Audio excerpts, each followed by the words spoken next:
Nabi Isa itu juga menjalan ke alam, segala alam.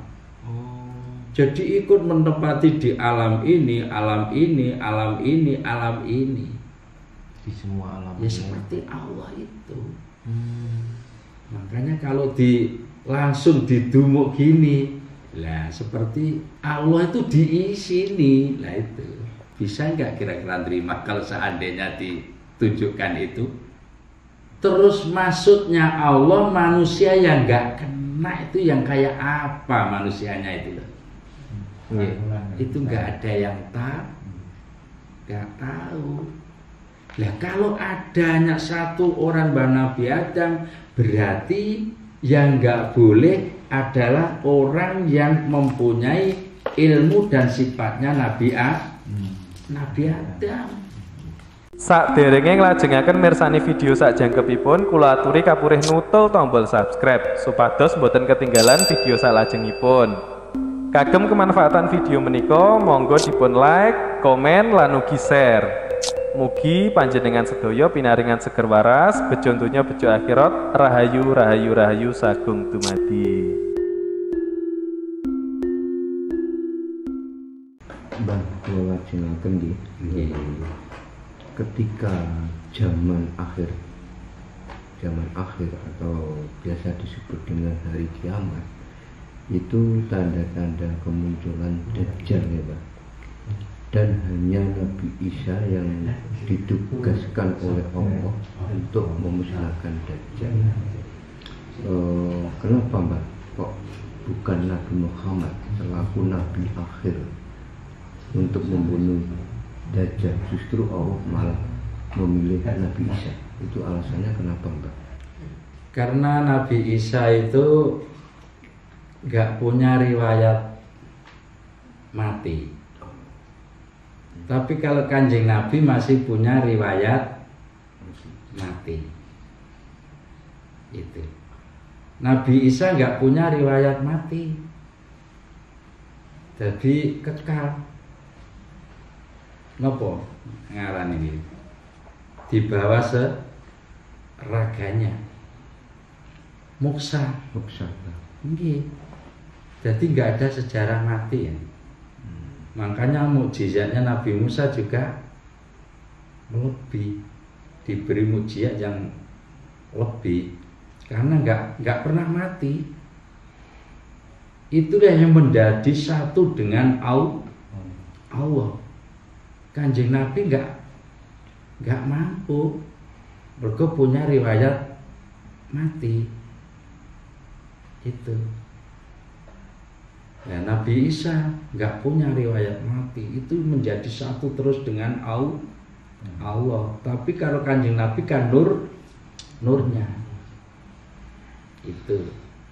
Makanya walaupun nggak ada Kanjeng Nabi nggak ikut memusnahkan Dajjal, tapi Kanjeng Nabi sudah ikut di hidupnya Nabi Isa. Sudah membuat hidupnya Nabi Isa, juga wujudnya Nabi Isa, juga dari asal Nur Muhammad. Itu juga menjadi satu dengan hidupnya Allah. Itu yang dikasih kekuatan sampai segitu. Berarti sekarang Nabi Isa itu hidupnya di mana? Sekarang? Iya. Kalau Isa Madridnya ya di sana. Di mana Pak? Iya. Atau di dalam manusia? Nabi Isa itu juga menjalan ke alam, segala alam. Jadi ikut menempati di alam ini, alam ini, alam ini, alam ini. Di semua alam. Ya seperti Allah itu.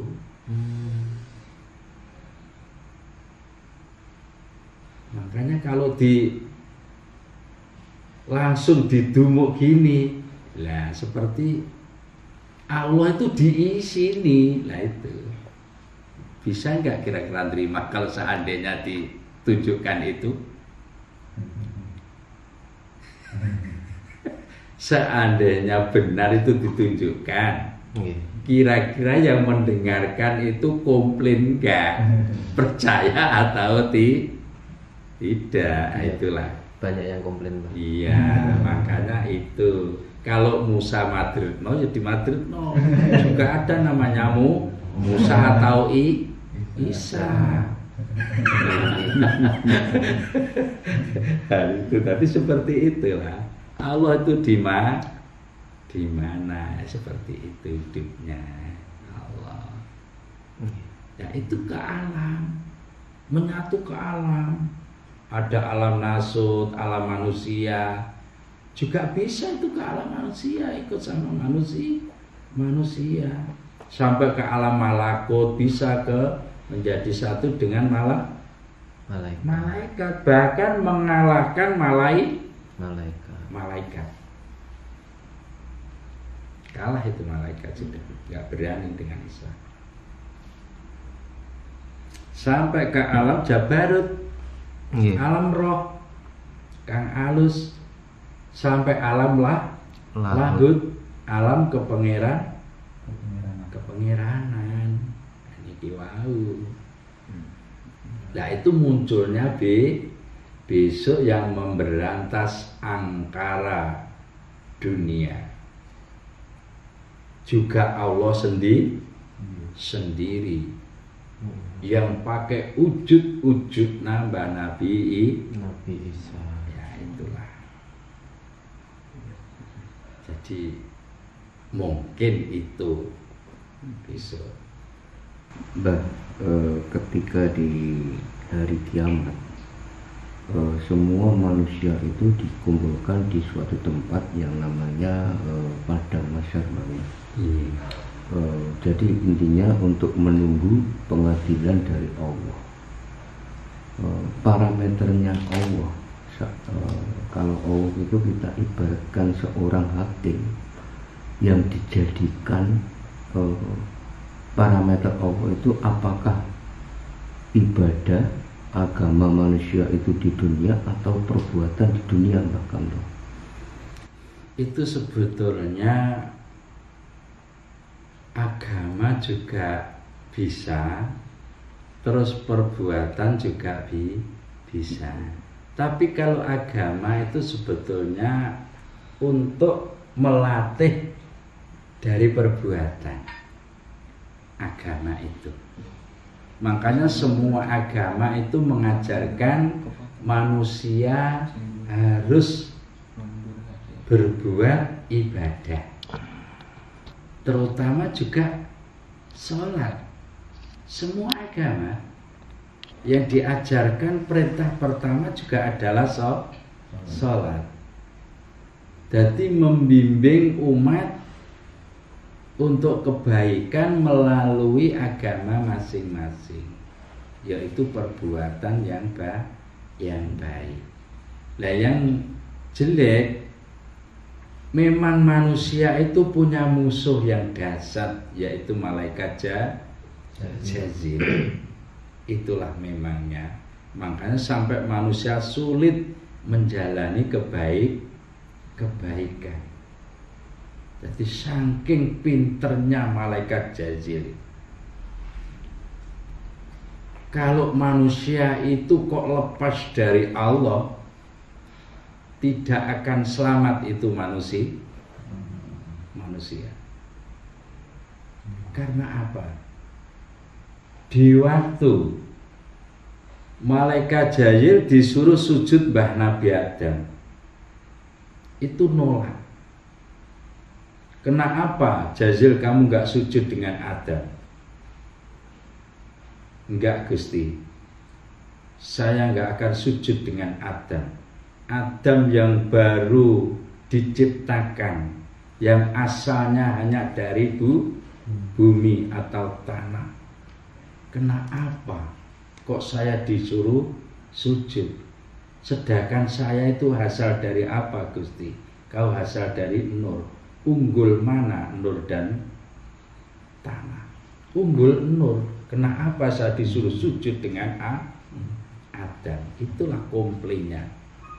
Menjadi musuh manusia sampai habis manusia di dunia. Nah, itulah sampai Allah, alhamdulillah Allah berkata, Gusti napa jazil kula kersa jenengan laknat manggen neraka jahanam selami-laminipun, ananging kula kagungan pinyuwun ira apa jazil, kula nyuwun panjang yuswa sing sak telase anak putu Adam, kula badhe njrumusne anak putu Adam tenggene neraka jahanam sedaya. Iku sing kena, sing ora kena ora oleh. Itu belum ada manusia, masih satu Nabi Adam. Nah, sampai Allah berkata itu, terus maksudnya Allah manusia yang gak kena itu yang kayak apa manusianya itu loh. Ya, itu gak ada yang gak tahu. Nah, kalau adanya satu orang Nabi Adam, berarti yang gak boleh adalah orang yang mempunyai ilmu dan sifatnya Nabi Adam. Jadi ilmu wiwitan itu. Makanya umatnya Kanjeng Nabi, walaupun orang Islam pun, kalau diibaratkan 100%, yang bisa masuk surga hanya 30%-nya. Lah kenapa kok gak semua? Gak semua. Sama-sama Islamnya. Karena yang sepertiganya mungkin tahu dari sifat-sifat asalnya manusia, kejadian manusia, cara mendekatkan diri ke Allah. Itulah yang mendapatkan lindungan dari Allah di waktu godanya malaikat jazil. Mungkin itulah yang memang agak sulit diceritakan. Karena apa? Nah, itu karena jarang yang tahu dari sejarah-sejarah itu. Jarang-jarang karena yang tahu ilmunya Mbak Nabi ada. Nah, begitu-begitulah. Mugi-mugi mulane kita mencari sejarah asal dari Nabi Adam. Asal manusia itu dari apa? Dari unsur apa? Nah, makanya itu kita harus pelajari, kita cari kan, kita gali.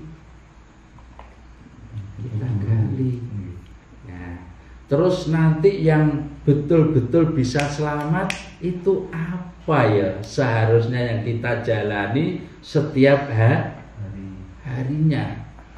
Terus kita itu harus praktek gimana ke setiap harinya. Terus ilmu yang mana yang harus kita terapkan. Makanya kalau yang kita awali adalah syahadat. Yakin, hakul yakin, ainul yakin, akmalul yakin. Syahadat harus dipakai karena syahadat adalah hidup. Setelah hidup kita disuruh sholat suci nehi hidup. Sholat madhepe hidup. Terus puasa sucinya hidup. Terus zakat mulyane hidup. Terus haji sampurnane hidup. Berarti kalau belum haji belum sempurna ya, Mbak? Ya belum sempurna kalau belum haji. Makanya saya doakan biar cepat bisa haji. Amin. Sami-sami sarang-sarang makin Bang. Oh, sarang-sarang nggih, alhamdulillah. Biar sempurna hidupnya. Ini dulu kan ngoten nggih. Mbak, tadi Mbak Kamto mengatakan bahwa semua agama itu mengajarkan kebenaran dan kebaikan. Apakah semua agama itu benar di mata Allah atau hanya salah satu agama yang paling benar di mata Allah? Kalau di mata Allah agama itu benar. Benar. Karena yang mengadakan agama bukan manusia. Itu Allah. Allah bukan manusia. Nabi Isa itu keturunan kitab Injil juga dari Allah. Yang benar kitabnya Allah itu. Tapi bukan kata-katanya Nabi Musa. Tapi kalau katanya Nabi Musa itu benar dari kitabnya Allah, juga benar. Niki. Jadi adanya agama benar. Kitab Injil, Taurat, Zabur, Quran itu pelengkap agama. Lah kalau memang hanya yang baik Islam saja, kenapa Allah kok buat 4 agama? Kok enggak Islam aja semua biar seragam, serasi. Lah nabinya banyak satu. Nah, berarti intinya gini Mbak Kamto, penghuni surga itu tidak harus non-muslim ya, tergantung amal dan perbuatan di dunia. Iya. Lah kalau harus ditempati dengan orang muslim, sudah dikatakan kenapa umatnya Kanjeng Nabi hanya 30%, kok enggak 100%? Masuk. Itu kan masuk kan sudah. Mungkin ada yang separuh persen lagi dari agama lain.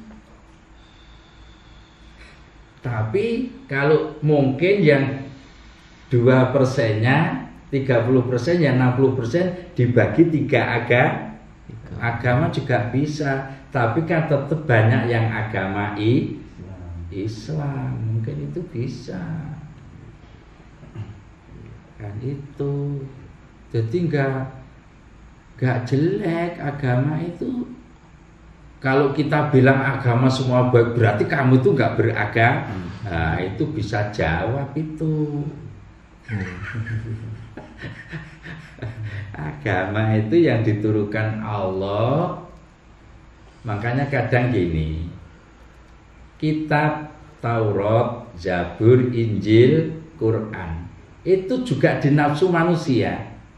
Ada yang di mripat, di telinga, di hidung, di lisan. Itu juga kitab itu. Kitab juga menempatkan di nafsu 4. Ada nafsu amarah, sufiyah, alwamah, mutmainah. Tapi kalau Quran itu yang di dalam mutmain. Kalau di dalam nafsu hidung adalah di hidung yang pandai zikir kepada Allah lewat nafas anfas, tanafas nufus. Itu. Jadi juga mendidik. Kalau meripat ini saya didik cara melihat. Melihat apa kamu mata? Itu kok bagus sih kehidupan itu. Kalau sudah itu bagus, kamu bawa kemana? Ya ke Allah. Karena itu juga keajaiban Allah, kekuasaan Allah. Makanya kita kembalikan ke Allah. Manfaat ini mata. Manfaat. Karena bisa melihat kekuasaan Allah. Ingat Allah. lihat Allah. Ini juga dari kitab Taurat, Zabur, telinganya. Nah, kamu dengar apa? Oh, saya dengar Mbah Kamto ngaji. Tapi ngajinya kok gitu ya? Misalnya, gitu ya. Nah, mungkin itu benar atau salah ya. Nah, tapi kalau hati kita itu terbuka, Allah itu membuka hati, membuka akidah kita, mungkin bisa menerima. Tapi kalau Allah belum buka, ya mungkin lain hari juga lainnya yang bisa diambil. Gak harus semua bagus, semua benar. Jadi tetap aja, walaupun kita banyak apa yang kami sampaikan, juga masih harus dicari yang benar, yang salah nggak usah diambil gitu aja. Memang manusia ada dua unsur, benar dan salah. Nggak bisa milih yang benar aja, juga nggak bisa ngambil yang salah aja. Juga ada benar, ada salah. Gitu ya. Jadi berikut niku mulane agama dengan Allah dibuat 4. Jika agama 4, kitabnya 4, nabinya 4. Tapi yang bisa menyempurnakan agama atau menyempurnakan sholat hanyalah Kanjeng Nabi Muhammad Rasulullah Sallallahu Alaihi Wasallam. Karena nabi-nabi yang dulu sholat hanya berdiri sudah sah, duduk aja sah, ruku aja sah. Nah, tapi setelah datangnya Rasulullah disempurnakan, sholat juga berdiri, ruku, sujud, lungguh, syariat, toreko, hakikat, makrifat, hasil dari Nur Khotim, hasil dari Abdus Somad, hasil dari Saruban Tauron, hasil dari Bar. Itulah sempurna. Makanya siapa yang manut dengan ajaran Kanjeng Nabi, makanya masih 30% jatah yang masuk surga dibanding lainnya. Karena Kanjeng Nabi punya kelebihan Nur Muhammad yang menjadikan asal manusia juga menjadikan dunia.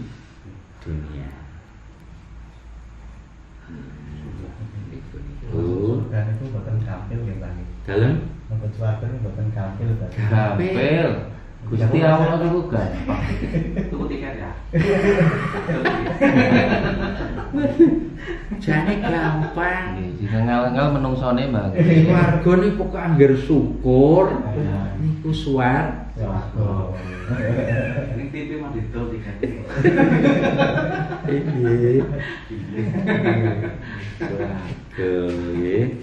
Mergo napa? Mergo wong syukur niku wis ora duwe napa penyesalan. Itu sudah surga. Karena hatinya sudah enggak ada yang menuntut nafsunya. Jadi cari surga itu pokok nafsu kita itu sudah ikut ibadah ke Allah, itu sudah surga itu. Jadi nggak usah ada keinginan untuk masuk surga. Nggak usah. Masuk YouTube. Oh surga kok dipingini. Makanya otomatis masuk surga. Wah niku wis otomatis kita itu hasil dari Nah, surga kok masih samar. Nggih. Gak usah samar. Nggih. Mlebu rokok gak apa-apa Sing penting kali gandeng Gusti. karo Gusti Allah. Gusti Allah. Nggih. Nolak swarga nek ditinggal Gusti. Dan niku Gusti Allah. wis malah ra karo-karuan. Ngono kok anak widodari. Terus mbok apane wong karo Gusti Allah ditinggal. Iku gemletak. Nah, mulane kuncine kita harus mendekatkan diri ke Allah, ngibadah sama Allah. Apapun kita kerja pun harus ingat Allah. Karena kita bisa harus sama Allah. Tanpa Allah saya nggak bisa. Kita punya sebab karena Allah. Kalau bukan karena Allah, kita nggak punya. Kenapa Allah yang ditinggal? Kok jangan ditinggal itu Allah. Kemana aja dibawa. Sambil macul pun Allah. Yang macul Allah. Kita itu nggak bisa. Yang menggerakkan Allah. Nah,